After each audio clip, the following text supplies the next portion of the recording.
250 ألف ليرة تركي، أو تقريبا ما يعادل أكثر من 5000 دولار. كلفتني هاي البالون اللي عم تشوفوها قدامكم، وهي القصة حقيقية 100% ومو مزحة، وصارت معي أنا شخصيا يوم الأحد. إذا بدك تعرف التفاصيل كيف كلفتني هالبالونة 250 ألف ليرة تركي، تابع معي التفاصيل. يوم الأحد أنا وزوجتي وبنتي طلعنا نتمشى على مول 212 أوتلت في اسطنبول. مشوار عائلي عادي ولا في أي شيء في بالي. طبعا نحن صفينا بالأوتوبارك، فأول ما طلعنا من هون بنتي شافت هدول البوالين هون بهذا الشكل. طبعا رح ورجيكم كم الموضوع استغرق معنا. شوفوا، طلعنا من هون شافت البوالين، حتى شوفوا في وحده موجوده نفس اللي بدنا اياها. المهم وقفت انا هون، اشتريت البالونه ودفعت حقها، وجلست هون بهذا المكان لحتى ربطت لها البالونه بايدها لحتى ما تطير، لانه بتعرفوا هي فيها غاز وبتطير. ومعي شنتاي مثل هي علقتها على عربانه الاطفال. معنا عربانه اطفال حاطين فيها الولد الصغير، فعلقتها على عربانة الأطفال. هيك الحقيبة تقريبا كانت تشبه هاي، وجينا مباشرة لهذا المكان. شوفوا يعني الموضوع كم استغرق معنا.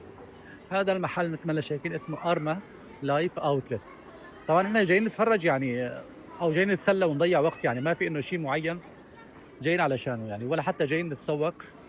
يعني بنطلع نتسلى، أنا باخذ زوجتي والبنت الصغيرة لحتى تتسلى وتلعب. حتى كنت راح ألعبها من هون بس ما صار لها نصيب انه تلعب هنا. طبعا احنا يا جماعه دخلنا من هذا القسم شايفين، ومشينا للاخير. بعدين جينا دخلنا هون، شوفوا تقريبا على محل ما راح احط اصبعتي، دخلنا هون على اليسار. بعدين طلعنا شوي ولا الشنتاي اللي معنا اللي مثل هاي انسرقت يا جماعه. طبعا بلمح البصر شلون انسرقت ما بعرف، ولا حتى طولنا دقيقتين يعني بالمول. المهم لسه ما طلعنا من المحل واختفت الشنتاي. انا هون طبعا تلبكت فورا، ما اعرف شو اتصرف. طلبت منهم فورا انه نشوف تسجيلات الكاميرا، طبعا رفضوا. ترجيت، اصريت كثير، بالاخير المدير وافق انه يشوفها هو لحاله بدون ما يسمح لي ادخل لجوا. هلا ما بعرف اذا بالقانون، بس على الاغلب من حقهم هذا الشيء. اكيد ما اي حدا بيجي بيقول لك ورجيني تسجيلات الكاميرا راح تدخل وتورجيه اياها. المهم دخل وطلع وانا عم استنى برا. قال لي لما دخلتوا على المحل ما كان في معكم حقيبه، يعني انتوا على الاغلب ضيعتوها برا. بس انا كنت متاكد مليون بالميه انه الشنطه كانت معي. طلعت فورا لعند امن المول، شافوا كاميرات المول وقالوا لي انه انتوا اشتريتوا بالونه من المحل الفلاني، بعدين علقتوا الشنطه على العربانه ودخلتوا على محل اسمه ارما لايف. يعني اكدوا لي انه لما دخلنا على المحل الحقيبه كانت معنا. رجعت مرة تانية على المحل وقلت له يا أخي كاميرات المول بتأكد أنه دخلنا لعندكم ومعنا الشنطة. لهي اللحظة سمح لي أدخل على غرفة الكاميرات وأشوف بنفسي. ولما شفت التسجيلات قلت له شوف أنه الحقيبة واضحة على العربانة، واضحة 100%. المهم قال لي صح آسف نحن ما انتبهنا. المهم الكاميرات بتبين أنه لفينا شوي جوات المحل بالشكل اللي أنا أشرت عليه، والحقيبة واضحة وضوح الشمس أنه موجودة على العربانة. بعدين دخلنا على القسم اللي جوا اللي انا اشرت عليه باصبعتي، وهون يعني هم مع الاسف كانت الكاميرا معطله مثل ما قالوا لي، وانا طبعا عم شوف بالشاشه انه فعلا هون الكاميرا شاشه سوداء مو شغاله. المهم طلعنا من هذا القسم والحقيبه مختفيه. بالنهايه قالوا لي ما بيطلع بايدنا شيء لانه الكاميرا بهذا المكان معطله، وطبعا يعني عادي شغله بتصير انه الكاميرات احيانا بتكون بتفصل او بتكون معطله، هذا مع الاسف من سوء حظنا. المهم طلعت فورا على مخفر الشرطه التابع للمول وقدمت بلاغ رسمي.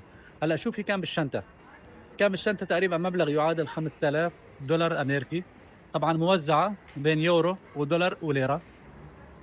مفتاح السياره، الهويه، رخصه القياده، رخصه السياره نفسها، اذن العمل، بطاقات البنك، نظارتي الطبيه، وميكروفون لاسلكي سعره تقريبا حوالي 5000 ليره، وبالاضافه لمفاتيح البيت والمحل. الشرطه اعطوني ورقه تثبت انه انا فقدت كل هي الوثائق. وثاني يوم فعلا بلشت فورا اجراءات جديده انه اطلع اوراق جديده. طبعا مفتاح السياره لحاله الجديد كلفني 7500 ليره، وطبعا مو نوع اصلي لانه مفتاح السياره حقه 25000 ليره تركيه. ورسوم الدوله يعني لتجديد الوثائق اكثر من 8000 ليره تركيه. يعني طبعا كل شيء له فلوس. يعني عملت رخصه السياره بالنوتر دفعت عليها، السالكرة بورود تقرير طبي دفعت عليه، لشهاده السواقه للنفوذ دفعت عليها. يعني كيف عم تحرك عم بدفع مصاري المهم تقريبا كلفني الموضوع حوالي 20,000 ليرة من بعد الحادثة. يعني تخيلوا بعد السرقة دفعت كمان لسه 20,000 ليرة وما خلصت لسه في عندي لازم أعمل نظارة جديدة لأن أنا ما بحسن أسوق بالليل بدون نظارة.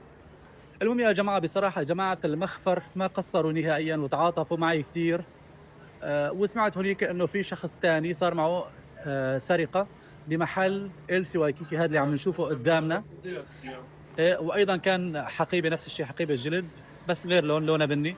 وطبعا اخذوا افادتي وراح يراجعوا كاميرات المحل والمول، يعني هم ممكن يضغطوا عليهم انه يشوفوهم بشكل اوضح او يصير في اهتمام بالموضوع بشكل اكثر. طبعا بس بصراحة قالوا لي انه اذا مكان الحادثة الكاميرات فيها معطلة للأسف ما راح تستفيد شيء، أو ممكن يكونوا الحرامية بيغطوا وشهم، بهي الحالة كمان ما راح تستفيد شيء نهائيا. طبعا هي القصة مو كرمال الترند ولا كرمال الشفقة، وبنفس الوقت ما بحمل الذنب للمحل أو للمول يعني. بس أنا بالنسبة لي عاهدت نفسي إنه ما راح أدخل هذا المول تاني، لأني اكتشفت إنه أصلا كثير زحمة هذا المول، ويمكن يكون الحرامية مستهدفين فيه العرب، لأنه العرب بيجوا عليه كثير يعني بيحبوا هذا المول كثير، بيسمعوا عنه كثير انه فيه اسعار رخيصه، فمشان هيك بيجوا عليه. وبنفس الوقت في مولات كبيره غيره كثيره وفاضيه وبتمشي فيها براحه وامان. وحتى انا بصراحه في خطا علي، معترف انه انا ما كان لازم يكون معي هذا المبلغ، بس والله انا هذا المبلغ كنت مخليه معي لانه على اساس ثاني يوم الصبح راح اروح ادفعه حق بضاعه للمحل. يعني اكيد انا مالي منزل معي هيك مبلغ على المول لانه اشتري فيه، شو راح اشتري بهالمبلغ؟ انا قلت لكم انه انا كان ثاني يوم لازم اروح ادفع حق بضاعه، وعلى اساس انه اروح من الصبح، مشان هيك مخلي معي هذا المبلغ. طبعا باكد مره ثانيه انه انا ما بحمل الذنب للمول او حتى للمحل، يعني اكيد ما عليهم ذنب، الحراميه بيكونوا محترفين. ممكن مثلا انه بالمحل اللي صار فيه السرقه لازم كان ينتبهوا لموضوع الكاميرات انه تكون شغاله كلها 100%، لانه ممكن تصير جريمه من نوع اكبر بكثير بهذا المكان ويكون مثلا ما فيه كاميرا. اكيد هي مشكله انه تصير جوات مول. طبعا انا بعطيكم تحذير يعني انه لا تعلقوا اغراضكم الثمينه على عربه اطفال، ولا تفترضوا انه دقيقتين بس ما بيأثر وما بيصير شيء، لانه الحراميه سبحان الله بلمح البصر بيسرقوا. وبنفس الوقت لا تثق زياده حتى اذا انت كنت جوا مول او فيه حرس او فيه جوفان لك الى اخره. طبعا برايكم شو كان لازم اعمل انا غير اللي انا عملته؟ يعني حسيت حالي عملت اللي انا لازم ينعمل، ما بعرف اذا انا في تقصير كان لازم اعمله من بعد الحادثه، لكن صراحه تلبكت.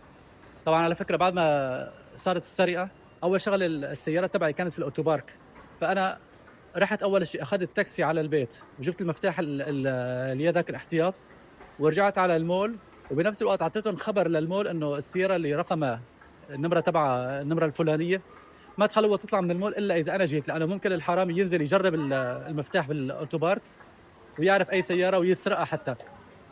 طبعا انتبهوا، يعني الغلطه الصغيره بصراحه ممكن يكون ثمنها كثير كبير. مثل ما حكيت هاي اغلى بالونه بشتريها بحياتي.